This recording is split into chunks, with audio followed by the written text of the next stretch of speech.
Арчсан намын улс төрийн зөвлөл хуралдаж 2028 оны улсын хурлын сонгуульд бэлтгэх ажлын хэсэг буюу сонгуулийн стратегийн байгууллага байгуулсан.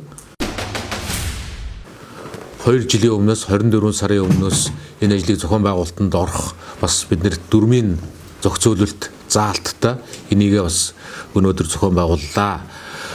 2 жилийн өмнөөс буюу 24 сарын өмнөөс нэр дэвшигчдийнхээ сонирхлыг илэрхийлүүлж буюу одоо эрт даваа гарагаас эхлээд 6 дугаар сарын 29-ээс 10 хоногийн хугацаанд улсын их хурл 28 оны улсын их хурлын сонгуульд нэр дэвших сонирхол бүхий Арчсан намын гишүүд, үндэсний бодлого хорооны гишүүд 28 оны улсын их хурлын сонгуульд нэр дэвших сонирхлоо илэрхийлэх үйл ажиллагааг эхлэхээр болж байна. Мөн энэ үйл ажиллагааг өдөртөн зохион байгуулах сонгуулийн стратегийн байгууллага гэдэг дөрмийн байгууллага байгуулагдаж үйл ажиллагаа 15 гишүүний бүрэлдэхүүнтэйгээр сая сонгогдлоо баталгаажлаа.